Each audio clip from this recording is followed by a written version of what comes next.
नमस्ते नमस्ते सम्पूर्णलाई नमस्ते। मलाई नेपालको राजनीतिको बारेमा बोल्न त मन थिएन है। म पनि केही न केही त राजनीतिमा चासो राखेको मान्छे हो है। मलाई नेपालको राजनीति बारेमा नै भन्नु त होइन, म बुढै मान्छे हो है। मलाई 2042 सालदेखि नेपालको राजनीति बारेमा मलाई राम्ररी थाहा छ। मलाई नेपाल कम्युनिस्ट पार्टी, त्यतिखेर कम्युनिस्ट भन्थे, र नेपाली काङ्ग्रेस पार्टी, नेपाली काङ्ग्रेस भन्थे। मैले 2043 सालमा नै गिरिजाप्रसाद कोइरालालाई मैले भेटेको झापामा। र चाहिँ अब निकै माथिल्लो स्तरको कङ्ग्रेसको कार्यकर्ता हाम्रा आफन्तहरू भएकाले गर्दा 43-44 सालमा गिरिजाबाबुलाई भेटेको है।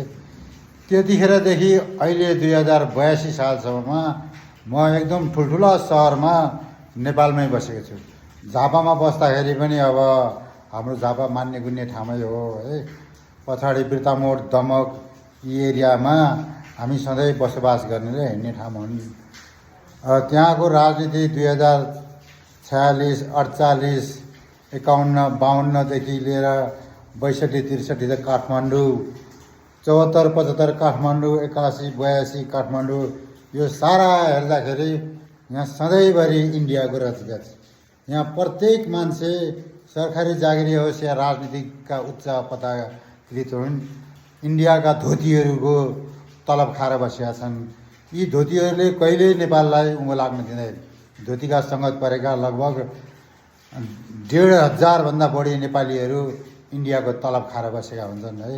न कुनै नेपालको सिमानाको बारेमा बोल्छन्, न नेपालमा लुटिएको ठाउँका बारेमा बोल्छन्।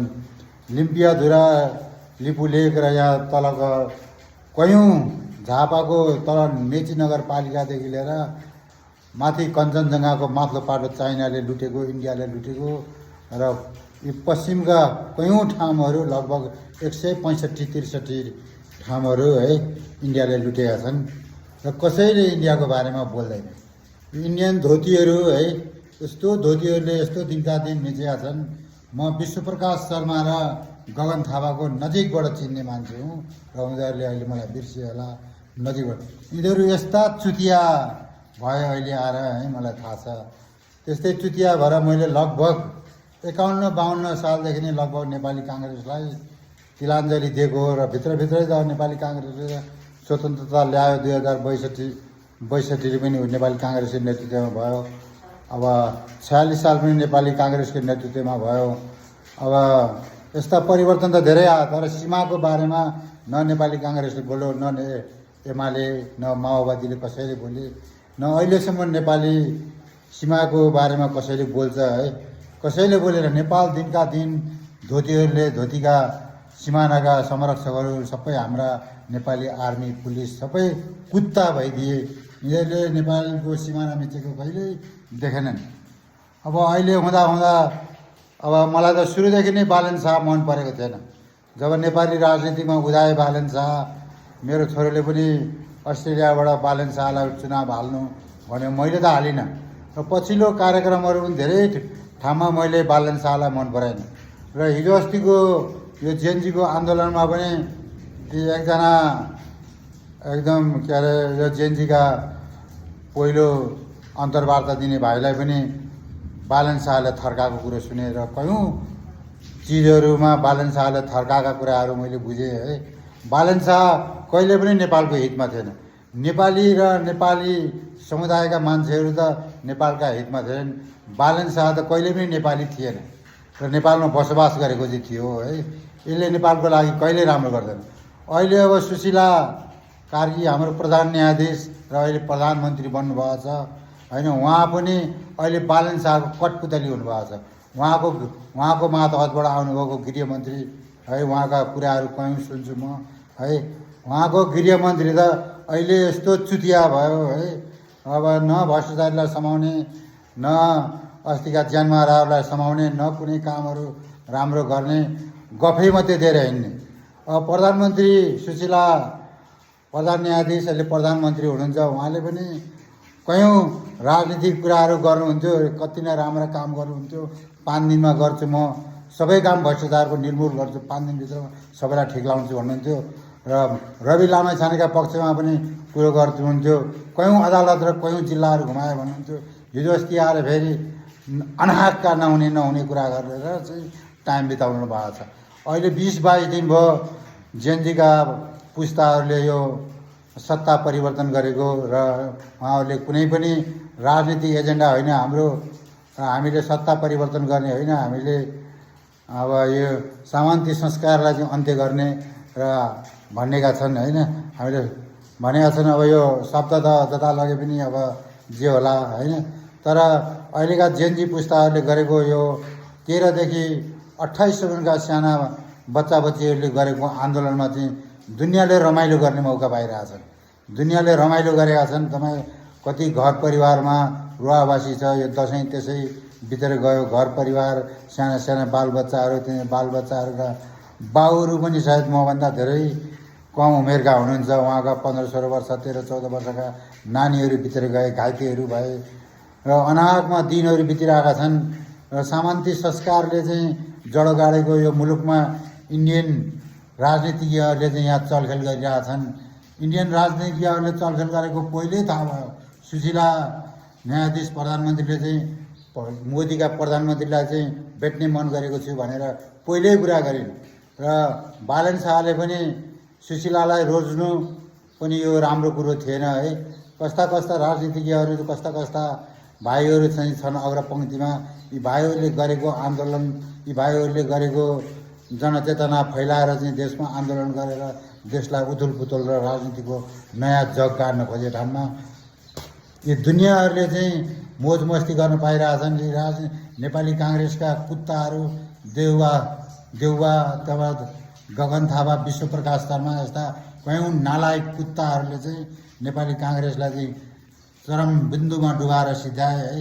एमालेका त के कुरा गर्नु, यस्ता राजनीति त मैले धेरै बुझेको थिएँ, धेरै भने बोल्न मन परेको थियो र पनि बाध्य अब बोल्दा पनि गाह्रो हुने असुरक्षाको स्थिति, बिहानदेखि बेलुकासम्म सहर बजार हिँड्नुपर्ने, घुम्नुपर्ने, यस्तै स्थितिले गर्दा यो नेपालको राजनीति जबसम्म इन्डियन धोतीहरूको पूर्व मेचीदेखि पश्चिम महाकालीसम्म तारबार तथा इँटाको बार नलागेसम्म यो इन्डियन धोतीहरूले कहिले पनि हाम्रो नेपालमा शान्ति सुव्यवस्था गरेर बस्न दिनेवाला छैनन् है। अब चाहे सकेर होस् चाहे नसकेर होस्, यो दक्षिणमा चाहिँ र पूर्व पश्चिममा चाहिँ इन्डियन धोतीहरूलाई चाहिँ नेपालमा बार लाउनुपर्छ र यिनीहरूलाई कुनै पनि राजनीतिमा समावेश गर्नु हुँदैन। बरु 1 वर्ष 6 महिना 2 वर्ष 5 वर्षसम्म हामीले नुन तेल बरु नखाएर फिडेल कास्ट्रो फिडेल कास्ट्रो अहिले कुन देशमा हुनुहुन्छ, उहाँको राजनीति मैले राम्ररी त पढेको छु, बुझेको छु। उहाँको भाइ हुनुहुन्छ राहुल क्यास्ट्रो, उहाँले पनि राजनीतिमा राम्रो प्रभाव पार्नुभएको छ। आफ्नो देशमा अमेरिकाको हालिमुहाली हुँदाखेरि पनि आफूलाई अमेरिकाको उपस्थित हुन दिनु भएन र आफूले देशलाई चाहिँ केही न केही परिवर्तन ल्याउनु भएको छ। नेपालमा पनि यो इन्डियनको वर्चस्वलाई चाहिँ सदाका लागि निर्मूल नगरेसम्म हाम्रो देश कहिले पनि उँभो लाग्ने छैन। हाम्रो देश निर्मूल पार्नका लागि बरु खानु नपरोस्, लाउनु नपरोस्, 1 वर्ष नखाँदा 2 वर्ष नलाउँदा केही फरक पर्नेवाला छैन हाम्रो देशमा। तर हाम्रो देशको प्रत्येक चिजलाई हामीले उमारेर बनाएर कसरी हुन्छ राम्रो उत्कृष्ट बनाउनका लागि हामीले तल्लो लेभलबाट लागि पर्नुपर्छ। हामी सबै सहरमुखी भयौँ, हामी गाउँमुखी भयौँ न। हामी सहरमा बस्ने, विदेशमा जाने, मिठो मिठो खाने, मिठो मिठो लाउने, आफ्नो देशमा उत्पादन भएको केही पनि नखाने, केही पनि नलाउने, यस्तो हाम्रो प्रवृत्ति भएर हामी बिग्र्यौँ। हामीले धोतीलाई दोष लगाउने पर्ने स्थिति आयो, हामीले चाइनिजलाई दोष लगाउने स्थिति आयो। हामीले आफ्नो काम कहिले गऱ्यौँ न, हामी आफ्नै काम गरौँ। यी इन्डियन धोतीहरूको प्रभावमा हामी कहिले नपरौँ। इन्डियन धोतीहरूले हामीलाई कहिल्यै सुख हुन दिँदैनन्।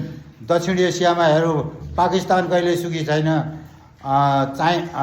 सुखी छैन। त्यस्तै अब श्रीलङ्का कहिले सुखी छैन, बङ्गलादेश कहिले सुखी छैन। अब यता परिगयो भुटान कहिले इन्डियाको दबदबामा परेर इन्डियामा अहिले लुप्त भइसक्यो। अब इन्डियाले यहाँसम्म भयो कि अब अफगानिस्तानमा पनि आफ्नो वर्चस्व कायम गरिसक्यो। यो इन्डियनहरूलाई चाहिँ हामीले कसरी हुन्छ त्यसलाई चाहिँ त्यसको प्रभाव चाहिँ हामीले कम गर्नको लागि बरु हामीलाई नाकाबन्दी लगाओस्, केही फरक पर्दैन। तर हामीले इन्डियनमुखी भएर कहिले पनि बस्नु हुँदैन। इन्डियाको राजनीतिलाई हामीले जरैदेखि उडेर नफ्याँकेसम्म हामी कहिले उँभो लाग्दैनौँ। जेनजी भाइहरू, मलाई भन्न त मन थिएन है, तपाईँहरूको अग्रजको रूपमा काम गरेको यो अब बालन शाह है, यो बालन शाहले पनि हाम्रो लागि राम्रो काम गरेको छैन। हेर्नुहोस्, अहिले गृहमन्त्री बालन शाहले अगाडि सारेको मान्छे अहिलेसम्म यस्तो नालायक भएर बसेको छ है। अहिलेसम्म कुनै न भ्रष्टाचारी मार्यो समाज छ, नभए 74जना बालबालिका मार्ने यो पुरानो गृहमन्त्रीलाई समाएको छ, नभए न कुनै अब देउवाका घरमा त्यत्रा हिरा मोती सुन चाँदी गहना डलरहरू जलेर नष्ट भयो, न देउवाका परिवारलाई समाएको छ। मात्रै के चाहिँ गरेको छ भने त्यो आर्जुको भाइलाई समातेर के न ठुलो उपलब्धि गरे जस्तो छ है। यो सबै सारा कुरा बेकममा छ। अहिले हाम्रो नेपालको स्थिति यति बेकममा भयो कि अहिले के हुन्छ र कतिखेर के हुन्छ भन्ने कुरो मान्छेले अनुमान गर्दै छैन र मान्छेले दसैँमा पनि राम्ररी मान्छे बाहिर निस्किन सकेनन्।